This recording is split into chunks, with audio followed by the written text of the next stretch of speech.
오늘 묵상할 말씀은 요한복음 18장 28절부터 38절입니다. 네, 오늘의 본문은 인류 역사상 참 가장 기묘하고 아이러니한 재판의 현장으로 우리를 안내합니다. 그 명절인 유월절을 앞둔 이른 새벽에 말이죠. 유대 종교 지도자들이 예수를 결박해서 로마 총독 본디오 빌라도의 관정, 그러니까 프라이토리언으로 끌고 가는 장면으로 시작됩니다. 맞습니다. 사실 이 본문은 그저 무고한 한 사람이 억울하게 재판을 받는 과정을 보여주는 단순한 기록을 넘어서죠. 그렇죠. 겉으로는 철저하게 율법의 정결을 지키겠다면서 속으로는 가장 끔찍한 불의를 도모하는 종교적 위선이 아주 적나라하게 드러납니다. 게다가 로마 제국의 치안 유지라는 정치적 목적을 위해서 진리를 철저히 외면하는 그 세속 권력의 야합도 함께 고발하고 있고요. 그리고 이 말씀은요. 폭력과 군사력을 기반으로 하는 세상의 나라와 생명과 진리를 기반으로 하는 예수의 나라가 관정 안팎에서 어떻게 정면으로 충돌하는지 선명하게 대조해서 보여줍니다. 네, 말씀이 증언하듯이 여기서 예수님은 무력하게 끌려온 피고인이 아니시잖아요. 오히려 신문자인 빌라도와 이 세상을 향해서 진리의 본질을 묻고 책망하시는 진정한 통치자로 묘사되고 있습니다. 그럼 말씀하신 흐름을 따라서 먼저 본문의 구조를 좀 짚어볼까요? 오늘 본문은 크게 4개의 움직임으로 나눌 수 있는데요. 첫 번째 움직임은 28절로 이른 새벽 프라이토리온 관정 밖에서 벌어지는 기묘한 대치 상황입니다. 네, 유대 지도자들이 몸이 부정해져서 유월절 잔치에 참여하지 못할까 두려워하잖아요. 그래서 정작 살인을 공모하면서도 이방인의 건물에는 들어가지 않고 문 밖에서 버티는 모습을 보여주죠. 맞아요. 그리고 두 번째 움직임은 29절에서 32절 사이입니다. 결국 로마 총독 빌라도가 관정 밖으로 직접 나와서 그들과 협상하는 장면인데요. 여기서 고발의 본질이 정치적 프레임으로 둔갑하면서 십자가 처형을 원했던 숨은 목적이 수면 위로 드러납니다. 이어서 세 번째 움직임은 33절부터 36절로 이어지죠. 빌라도가 다시 관정 안으로 들어가 예수님을 1대1로 신문합니다. 여기서 제국의 통치 방식과 진리의 통치 방식, 그 두 나라의 치열한 사상적 충돌이 전개됩니다. 네, 마지막 네 번째 움직임은 37절과 38절의 클라이맥스입니다. 진리를 증언하러 오셨다는 예수님의 선포에 빌라도가 진리가 무엇이냐고 질문을 던지지만 대답도 듣지 않은 채 밖으로 나가버리는 비극적인 결말입니다. 자, 이제 이 구조를 바탕으로 우리가 깊이 묵상할 포인트들을 하나씩 파헤쳐보겠습니다. 첫 번째로 우리가 묵상할 지점은 이 관정 밖에서 벌어지는 종교 권력과 정치 권력의 대치, 그리고 그 이면에 숨겨진 지독한 위선입니다. 28절을 보면 캄캄한 새벽에 끌고 가죠. 네, 여기서 새벽으로 번역된 헬라어 원문 프로이는 동이 트기 전에 매우 캄캄한 시간이 의미하거든요. 요한복음 전체를 관통하는 신학적 상징을 보면 어둠은 무지와 배신, 그리고 하나님을 대적하는 어둠의 권세를 뜻합니다. 그러니까 이 재판이 캄캄한 새벽에 열린다는 것 자체가 어둠의 세력이 가장 어두운 음모를 실행하고 있다는 매우 문학적이고 신학적인 장치인 거네요. 정확합니다. 그런데 여기서 상상하기 힘든 끔찍한 모순이 발생하잖아요. 맞아요. 예수님을 죽이려고 끌고 왔으면서 정작 이방인의 건물인 관정 안으로는 단 한 발짝도 들어가지 않으려는 그 모습 말이죠. 네, 레위기와 민수기 율법에 근거한 정결례 때문이죠. 이방인 처소에 들어가면 부정해져서 그날 저녁 거룩한 유월절 식사에 참여할 수 없었으니까요. 참 이거야말로 소름 돋는 인지 부조화 아닙니까? 무고한 생명을 십자가에 매달아 죽이려는 살인 모의를 하면서 자신들의 몸과 그릇은 철저하게 깨끗이 유지하겠다고 발버둥 치는 거니까요. 그러니까요. 이걸 현대의 상황에 좀 빗대어 보자면 수백억 원을 횡령하고 수많은 사람의 인생을 파탄낸 부패한 정치인이 있다고 해보죠. 네, 아주 나쁜 정치인이죠. 그런데 그 사람이 일상에서는 쓰레기를 버릴 때 철저하게 플라스틱 분리수거를 실천하면서 나는 참 도덕적이고 깨끗한 사람이야. 이렇게 스스로의 의로움에 도취되어 있는 것과 같은 거죠. 정말 뼈 때리는 비유네요. 숲 전체를 불태워 잿더미로 만들면서 자기 손에 묻은 채를 씻어내고 안도하는 식의 위선이군요. 맞습니다. 율법의 가장 근본적인 정신인 생명 존중과 공의는 철저히 유린하면서 그 표면적인 의식 규정만 목숨 걸고 지키고 있는 겁니다. 특히 요한복음의 맥락에서 보면 더 가슴이 아프죠. 참된 유월절 어린 양이신 예수님이 지금 밖에서 처령당할 위기에 처해 있는데 그들은 그림자에 불과산 짐승의 고기를 먹는 잔치에 집착하느라 진짜 실체를 알아보지 못하고 있잖아요. 영적 맹인 상태인 거죠. 사실 이 문지방을 사이에 둔 대치 상황은요. 1세기 당시의 복잡한 정치적 역학관계를 수면 위로 끌어올려줍니다.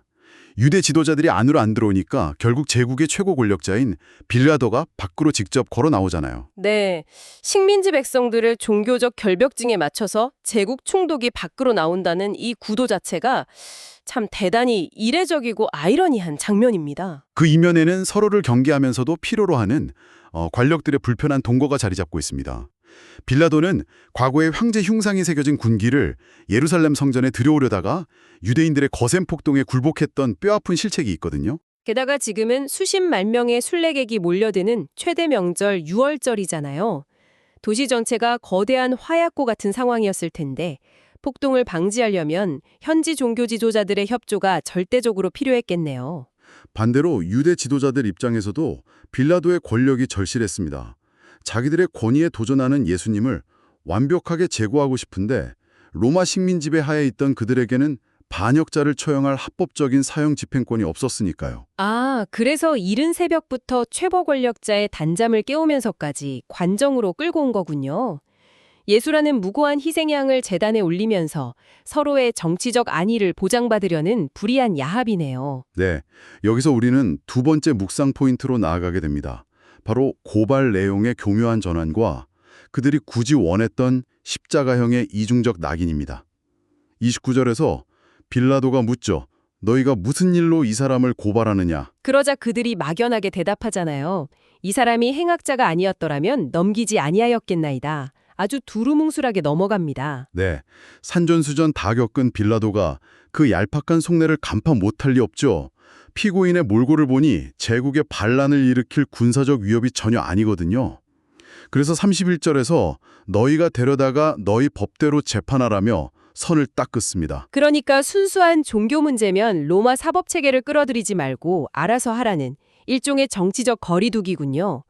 궁지에 몰린 유대인들이 그제야 우리에게는 사람을 죽이는 권한이 없나이다 하며 본심을 드러냅니다. 근데 여기서 참 중요한 질문이 하나 생깁니다. 그냥 예수님을 죽이는 게 목적이었다면 조용히 암살을 하거나 스테반의 경우처럼 군중을 선동해서 돌로 쳐 죽일 수도 있었을 텐데요. 네, 가늠하다 잡힌 여인 사건만 봐도 신성모독 같은 치명적 율법 위반은 돌로 쳐줄 수 있었죠.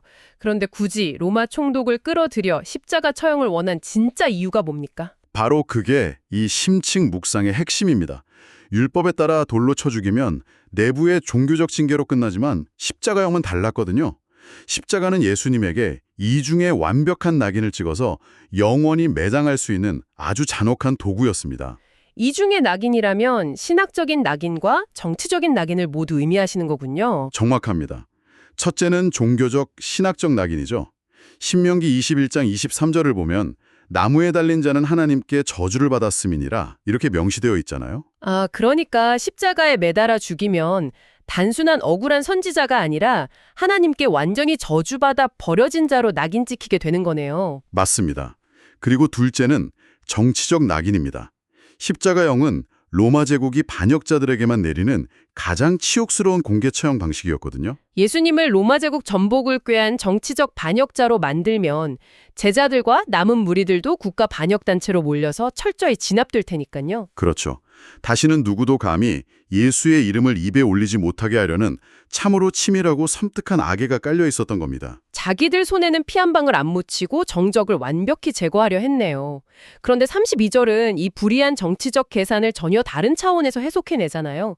예수께서 자기가 어떠한 죽음으로 죽을 것을 가리켜 하신 말씀을 응하게 하려 함이러라. 네, 두 권력이 얄팍하게 야합해서 하나님의 아들을 통제하는 것 같지만 영적인 시선으로 보면 십자가에 높이 들려 모든 사람을 구원하실 것이라 예언하셨던 그 구속사의 섭리가 묵묵히 성취되고 있음을 말씀은 증언하고 있습니다. 이제 밖에서 반역의 수괴라는 프레임이 짜이자 빌라도도 더 이상 이를 무시할 수 없게 되죠.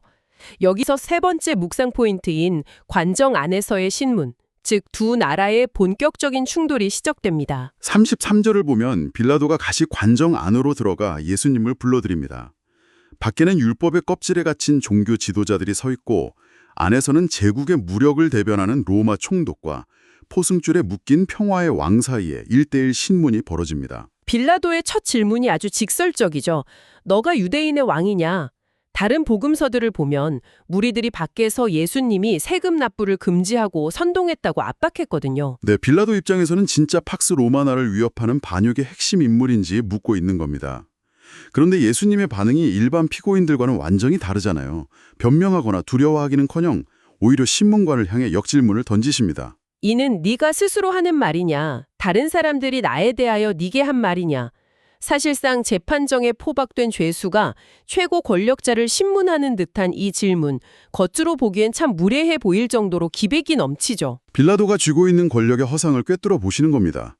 지금 이 고발이 너의 진정한 판단이냐, 아니면 종교 지도자들의 정치적 선동에 휘둘려서 앵무새처럼 묻고 있는 거냐 정면으로 찌르시는 거죠. 신문하는 자와 신문 받는 자의 영적 위치가 완전히 뒤바뀌는 경이로운 순간입니다. 절대 권위가 흔들리자 빌라도가 냉소적으로 받아치죠. 35절에서 내가 유대인이냐? 네 나라 사람과 대제사장들이 너를 내게 넘겼다며 퉁명스럽게 묻습니다. 헬라어 원문에서 네 나라 사람이라는 표현은 참 경멸적인 뉘앙스거든요.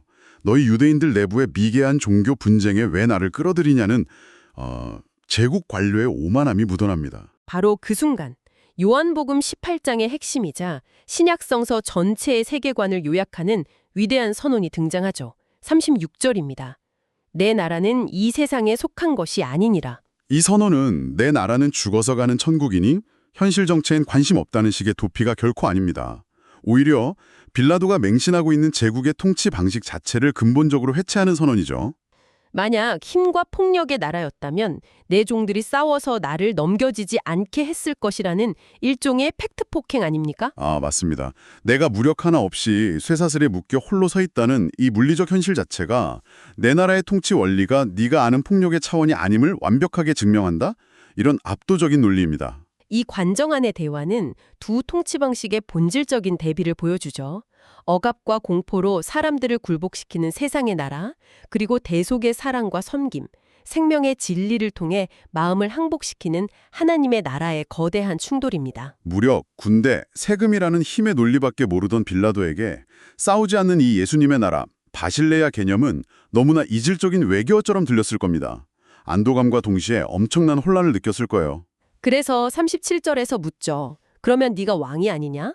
그러자 예수님은 내가 이를 위하여 세상에 왔나니 곧 진리에 대하여 증언하려 함이로라 선언하십니다. 여기서 우리의 네 번째 묵상 포인트인 진리란 무엇인가로 넘어갑니다. 요한복음에서 말하는 진리, 즉 알레테이아는 단순한 사실관계나 철학적 이데아가 아니죠. 태초부터 계신 하나님의 말씀이 육신이 되어 오신 예수 그리스도 그분 자신이며 하나님의 생명과 섭리 그 자체입니다. 재판관인 빌라도에게 영원한 진리의 세계로 들어오라는 위대한 영적 초청장을 내미신 거네요. 그런데 빌라도의 반응이 성경 전체를 통틀어 가장 비극적입니다. 38절의 그 마지막 질문, 진리가 무엇이냐? 네, 이 질문은 진리를 참으로 알고자 하는 겸손한 구도자의 질문이 결코 아니었죠.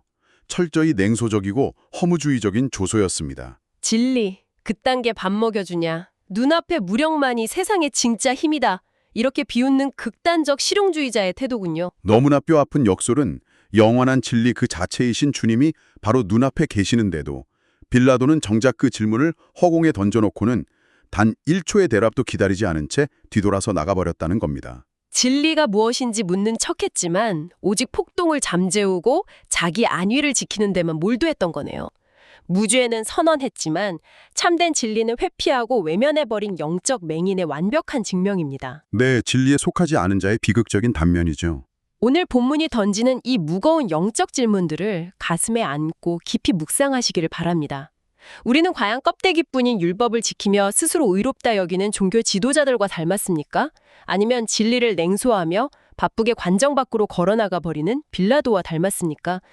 만약 빌라도가 진리가 무엇이냐 묻고 딱 30초만 멈춰서서 기다렸다면 역사는 어떻게 바뀌었을까요? 자비로우신 하나님 아버지, 오늘 요한복음의 말씀을 통하여 영광의 주님이 치르셨던 그 수치스럽고 부당한 재판의 현장을 깊이 묵상하게 하시니 감사합니다.